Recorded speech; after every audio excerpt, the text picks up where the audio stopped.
नमस्कार साथियों, triple P IAS के इस प्लेटफॉर्म पर आपका स्वागत है। हमने पिछले अपने लेक्चर में नॉर्थ अमेरिका कॉन्टिनेंट का जो मैपिंग किया था, उसमें हमने उसकी बाउंड्रीज में जितने भी सी देखने को मिलते हैं वो, बाकी जो गल्फ थे और जो बे थे, उसके बाद जो जल संधियाँ थी, उनको डिटेल्ड में डिस्कशन कर लिया है। अब हम आगे उसके इंटरनल पार्ट में एंट्री करेंगे और हम सबसे पहले जो माउंटेन रेंजेस दिए गए हैं नॉर्थ अमेरिका के अंदर, उनको सबसे पहले कवर करेंगे और उसके बाद धीमे धीमे आगे बढ़ते हुए आज हम नॉर्थ अमेरिका के मैप को कंप्लीट करेंगे।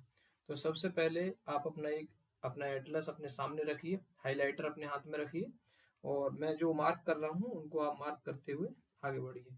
सबसे पहले आपको यहाँ पर जो रेंज देखने को मिलेगी, ये पहली रेंज आपको मिलेगी ब्रूक्स रेंज। नॉर्थ अमेरिका में पहली जो नॉर्दर्न पार्ट में आपको एक रेंज देखने को मिलेगी, वो आपको मिलेगी ब्रूक्स रेंज। इसके बाद आपको एक रेंज देखने को मिलेगी, ये अलास्का रेंज। अलास्का रेंज में आपको ध्यान रखना होगा कि यहाँ पर एक चोटी है, माउंट मैकिनले। ये अलास्का रेंज की चोटी है और यूएसए की सबसे ऊंची चोटी है। मैं दोबारा बोल रहा हूँ, आप इसको नोट कर लें। अलास्का रेंज की चोटी है और माउंट मैकिनले इसका सबसे ऊंचा पर्वत है। ये रेंज है और इस रेंज में जैसे हिमालयन रेंज है, उसमें हिमालयन में एवरेस्ट सबसे ऊंची और विश्व की भी है, उसी प्रकार से इस अलास्का रेंज में माउंट मैकिनले सबसे ऊंची चोटी है, जो कि अलास्का रेंज में पाई जाती है। इसके बाद हम आगे बढ़ेंगे तो हमको आगे देखने को मिलेगा यहाँ पर मैकेंजी रेंज। मैकेंजी रेंज ये इस जगह पर होगी, आपके एटलस में होगा, नहीं होगा तो आप यहाँ पर मार्क कर लेंगे। ये जो एरिया हम लोकेट कर रहे हैं, ये माउंट मैकेंजी का है। इसके अलावा आगे बढ़ेंगे नेक्स्ट 4th नंबर की, ये इस जगह पर यहाँ से लेकर यहाँ तक इस प्रकार से कुछ डिस्ट्रीब्यूशन इसका होगा, एक्सटेंशन देखने को मिलेगा, उसको है कोस्ट रेंज। इस कोस्ट रेंज की सबसे ऊंची चोटी है माउंट लोगान। अब हमने अभी आपको बताया था कि माउंट मैकिनले जो है यह अलास्का रेंज की सबसे ऊंची चोटी है, साथ ही साथ यह यूएसए की सबसे ऊंची चोटी है। पूछा जाएगा कि यूएसए में सबसे ऊंची चोटी कौन सी है, तो आप बताएंगे माउंट मैकिनले। जब आपसे पूछा जाएगा नॉर्थ अमेरिका की सबसे ऊंची चोटी कौन सी है, तो भी आप बताएंगे माउंट मैकिनले। लेकिन जब आपसे पूछा जाएगा कनाडा की सबसे ऊंची चोटी कौन सी है, तो नाम आप बताएंगे Mount Logan. Mount Logan Coast Range में अवस्थित है। ओके, यहाँ तक अपना हो गया है। अब हम आगे बढ़ते हैं 5 नंबर पर आपको यहाँ पर मिलेगी कास्केड रेंज। ये कास्केड रेंज, इस कास्केड रेंज में उत्तर से दक्षिण की तरफ बढ़ते हुए आपको कुछ माउंटेन मिलेंगे। यहाँ पर मिलेगी आपको माउंटेन रेंडियर, वो आप अपने उसमें मैप में मार्क कर लेंगे, माउंट रेनियर। यहाँ पर होगी माउंट रेनियर और यहाँ पर आपको मिल जाएगी माउंट हुड। यहाँ पर मिल जाएगी mount Shasta, Rainier Hood Shasta, Rainier Hood Shasta. Cascade range की चोटियां हैं ये, रेनियर हुड शास्ता, नॉर्थ से साउथ का यही क्रोनोलॉजी है, यही क्रम है। आगे बढ़ेंगे तो हमको यहाँ पर एक मिलेगी सियरा नेवादा रेंज। कौन सी रेंज आपको मिलेगी? Sierra Nevada range. यह जो सियरा नेवादा रेंज है, इसमें एक चोटी आपको देखने को मिलेगी, Mount Whitney. Sierra Nevada range में एक चोटी देखने को मिलेगी, माउंट विटनी। और माउंट विटनी के संदर्भ में आप याद रखें कि यूएसए की सेकंड सबसे ऊंची चोटी है। पहली नंबर की चोटी है जो मैंने आपको ऊपर बताई है, अलास्का रेंज की माउंट मैकिनले।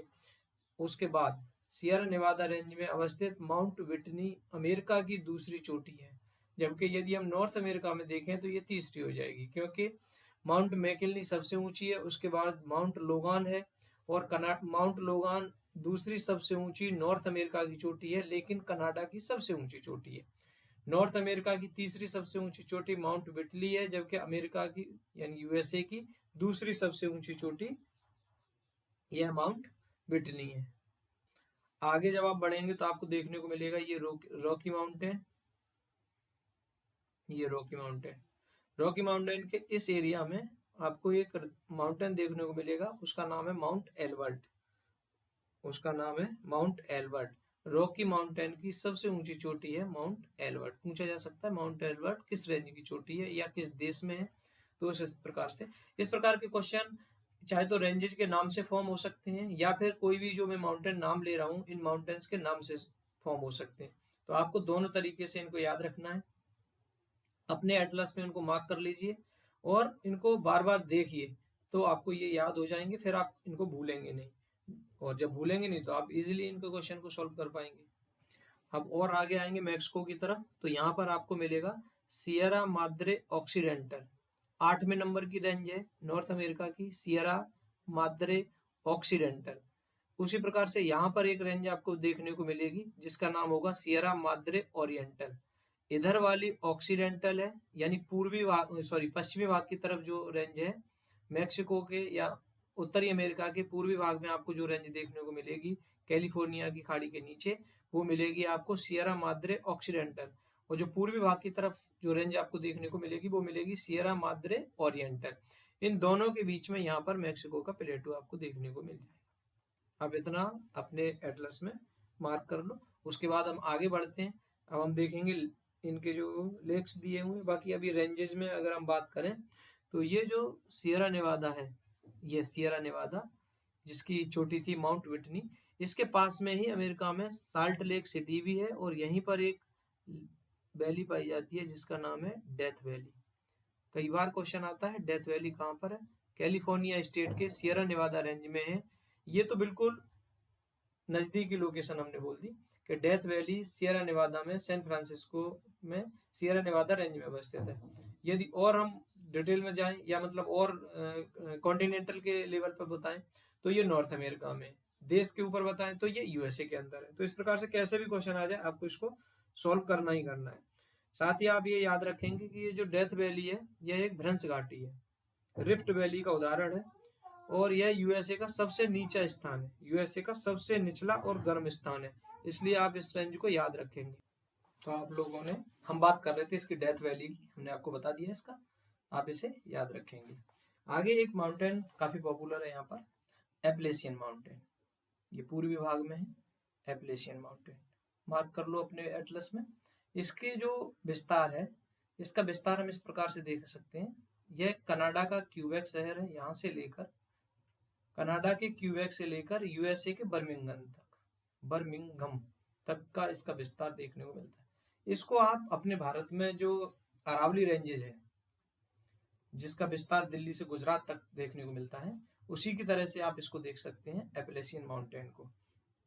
यह जो एपलेशियन माउंटेन है इसका यह प्राचीनतम अवशिष्ट मोड़दार पर्वत का उदाहरण है, यह आप इसको जान सकते हैं। और इसका पूर्वी किनारा जो है, यहाँ पर जो नदियां हैं उनसे कई सारे वाटरफॉल बनते हैं। कुछ वाटरफॉल के नाम हम अभी आपको बताएंगे, जैसे जब हम इसको लेक को करेंगे उस समय हम आपको बताएंगे। अभी इस मार्क एटलस इस वाले मैप पे तो मार्क नहीं है, हम दूसरा मैप अभी आपको प्रोवाइड करेंगे, उसमें आपको हम बताएंगे। अभी तो आप इसकी माउंटेन रेंजेस को समझ लो। ये इसका विस्तार कनाडा के क्यूबेक से लेकर और यूएसए के बर्मिंघम तक देखने को मिल जाएगा। अब हम देखते हैं ग्रेट लेक्स, जो काफी इंपोर्टेंट टॉपिक है। तो हम देख रहे हैं ये नॉर्थ अमेरिका की कुछ इंपोर्टेंट लेक्स हैं। इन लेक्स को देखने से पहले आप लोगों से हमारी एक रिक्वेस्ट कि यदि आप लोगों को हमारा यह सेशन पसंद आ रहा है तो आप इस सेशन को ज़्यादा से ज़्यादा लाइक करें, अपने दोस्तों के साथ शेयर करें, और यदि आप इस चैनल पर नए हैं तो इस चैनल को सब्सक्राइब जरूर से करें ताकि हमें मोटिवेशन मिलता रहे और हम आप लोगों के लिए और भी बेहतरीन इन डेप्थ सेशन मैपिंग के हों या किसी भी और टॉपिक के, जितने भी कोर सब्जेक्ट हैं उन सब से रिलेटेड जो भी टॉपिक हैं हम आपके साथ कवर कर सकें।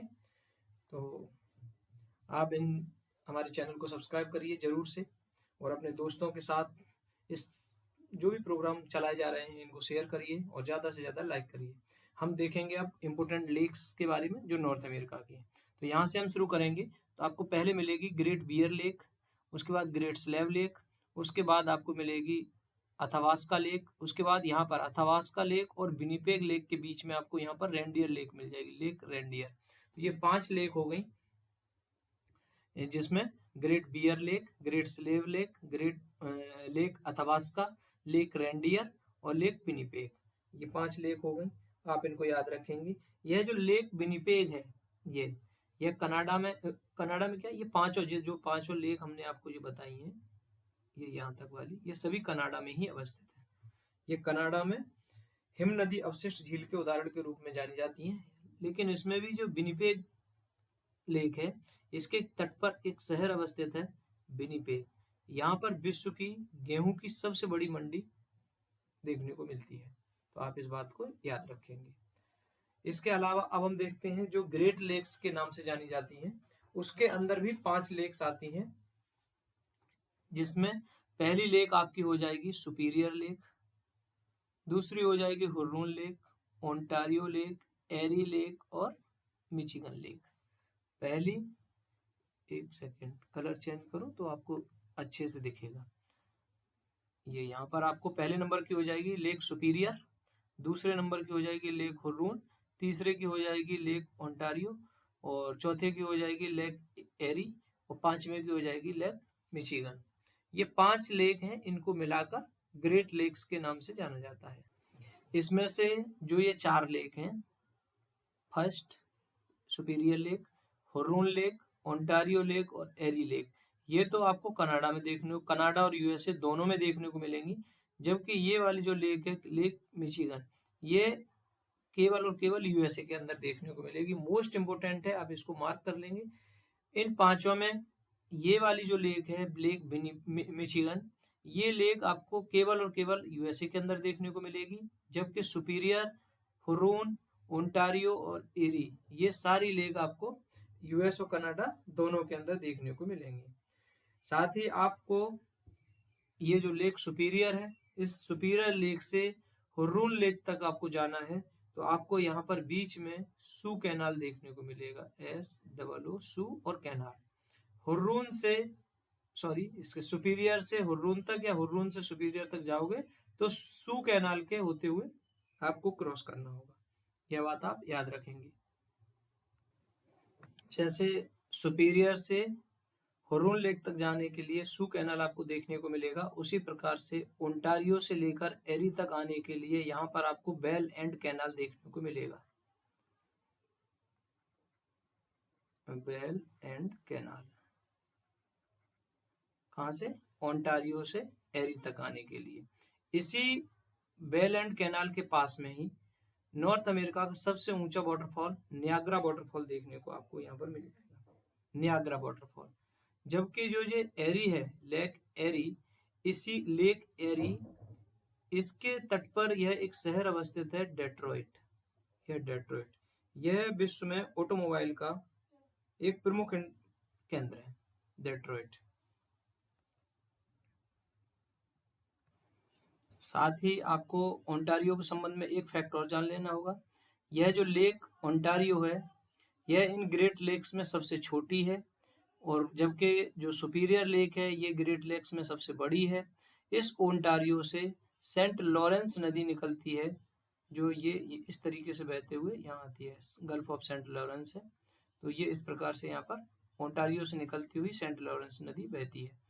उसके अलावा हमने आपको ये बता ही दिया है कि मिशिगन यूएसए की नदी है। अब आपको यदि लेक मिशिगन से और हुर्रून तक जाना है, यहाँ से यहाँ तक का जो अगर सफर है, तो यहाँ पर एक वाटर स्टेट पाई जाती है मैकीनेक। क्या नाम है उसका? मैकीनेक स्टेट। मैकीनेक स्टेट यहाँ पर पाई, एक सेकंड, यहाँ पर आपको पाई जाएगी मैकीनेक स्टेट, मैकीनेक स्ट्रेट। इस प्रकार से आपने यहाँ पर लेक्स देख ली। एक फैक्ट हमको बताना भूल गए, यह है ग्रेट बियर लेक, इसके ही उत्तर से आर्कटिक सर्कल क्रॉस होता है। यह क्वेश्चन पूछा जाता है और आप बाकी की लोकेशन में हम आपको बता दे रहे हैं, आप इसको याद कर लेंगे। अब हम अपने सेशन के अंतिम चरण में रिवर सिस्टम को देखेंगे। जो नॉर्थ अमेरिका का की जो मोस्ट इंपोर्टेंट रिवर्स होंगी उनको हम देखेंगे। सबसे पहले आप अपने एटलस में मार्क करेंगे यूकोन रिवर। यह यूकोन जो रिवर है इसको आप मार्क करेंगे। यहाँ जो हमने मैकेंजी पर्वत आपको बताया था, इस मैकेंजी पर्वत से निकलने वाली यूकोन रिवर ये अलास्का प्रांत से होते हुए बियरिंग सी में गिरती है। पहली रिवर ये हो गई। दूसरी एक रिवर आप बताएंगे, मार्क करेंगे मैकेंजी रिवर। यह ग्रेट स्लेव लेक से निकलती है और यहाँ से निकलकर यह लेक बिफोर्ड सी में जाकर गिर जाती है। तो इस प्रकार से 2 रिवर हो गई, यूकोन रिवर और मैकेंजी रिवर। ये 2 कनाडा की रिवर हैं। चर्चिल भी रिवर का नाम है, और यह एक और नाम है नेल्सन। तो ये 2 नदियां आप याद रखेंगे, चर्चिल और नेल्सन। चर्चिल जो नदी है ये रेंडियर से निकलती है। यहाँ पर जो हमने रेंडियर बताई थी इन 2 लेक्स के बीच में, यहाँ पर इस जगह से ये निकल के आती है चर्चिल, और ये एक नेल्सन। तो इस प्रकार से 2 नदियां आपकी ये वाली हो जाती हैं। और आगे आप देखेंगे ये वाली नदी जो ओंटारियो से निकलती है, क्यूबेक, कनाडा के क्यूबेक प्रांत से होते हुए, और यह चली जाती है सेंट लॉरेंस में। यह क्यूबेक प्रांत जो है कनाडा का, इसे फ्रेंच सिटी भी बोला जाता है, क्योंकि यहाँ पे फ्रांसीसियों की जनसंख्या काफ़ी ज़्यादा मात्रा में देखने को मिलती है। और आगे बढ़ेंगे और हम नदियों को देखेंगे। तो एप्लेशियन जो माउंटेन हमने आपको बताया था, इस माउंटेन रेंज से 2 नदियां निकलती हैं। एक नदी का नाम है हडसन रिवर। इस रिवर के किनारे जो अमेरिका का एक बहुत ही महत्वपूर्ण शहर है न्यूयॉर्क, जिसे इकोनॉमिक कैपिटल ऑफ यूएसए बोला जाता है, वो हडसन रिवर के तट पर अवस्थित है। वैसे ही इसी एप्लेशियन माउंटेन रेंज से एक और नदी निकलती है जिसे बोलते हैं पोटोमैक रिवर। इसके तट पर अमेरिका की राजधानी वॉशिंगटन डीसी अवस्थित है। यहाँ तक हो गई। अब आगे आएंगे तो लेक सुपीरियर जो है, तो यहाँ पर सुपीरियर हाईलैंड है। इस सुपीरियर हाईलैंड से मिसिसिपी नदी निकलती है। इस मिसिसिपी नदी का उद्गम लेक सुपीरियर के पास से होता है, और यह नदी, ये जो सेंट लुइस नामक स्थान है, यहाँ पर इसकी सबसे बड़ी सहायक नदी मिस्सौरी जुड़ जाती है। कहाँ पर? सेंट लुइस के पास। और यह जो मिसिसिपी नदी है, यह यूएसए की सबसे बड़ी नदी है। ये दोनों नदियां मिलकर जब आगे बढ़ती हैं मैक्सिको की खाड़ी के तरफ, तो यहाँ पर एक न्यू ओरियंस नाम का पोर्ट मिलेगा। यह पोर्ट, यहाँ से व्हीट और राइस, इन 2 का एक्सपोर्ट भारी मात्रा में किया जाता है न्यू ओरियंस से, और यह नदी मिसिसिपी के नाम से ही गल्फ ऑफ मैक्सिको में गिर जाती है। और इसके बाद आप एक नदी और ध्यान से याद रखेंगे, रियो ग्रांडो नदी। रियो ग्रांडे बोलते हैं इसको, रियो ग्रांडे नदी। यह नदी यूएसए और मैक्सिको के बीच में सीमा रेखा बनाने का कार्य करती है, रियो ग्रांडे नदी। इतना बात आप याद रखेंगे।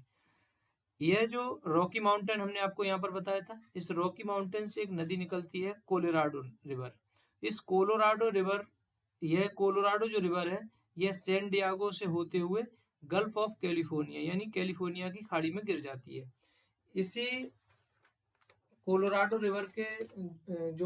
रिवर है, इसी के तट पर आपको देखने को मिलेगा ये नदी जो थी कोलोराडो, इसी पर आपको एक डैम देखने को मिलेगा। यहाँ पर इस डैम का नाम है हूवर एंड बाउल्डर डैम। इस हूवर एंड बाउल्डर डैम के लिए एक जलाशय का निर्माण इस नदी के ऊपर किया गया है। इस जलाशय को नाम दिया गया है लेक मीड। यह इतना बात आप इसके संदर्भ में याद रखेंगे। इसके अलावा आपको कुछ डेजर्ट हैं जिनके बारे में मुझे बताना था नॉर्थ अमेरिका में। ये जो डेजर्ट की लोकेशन है वो आपको यहाँ पर देखने को मिलेगी। यहाँ पर आपको एक डेजर्ट देखने को मिलेगा जिसका नाम रहेगा आपका मोजावी डेजर्ट। उसके बाद एक डेजर्ट आपको यहाँ देखने को मिलेगा, इसका नाम रहेगा सोनोरन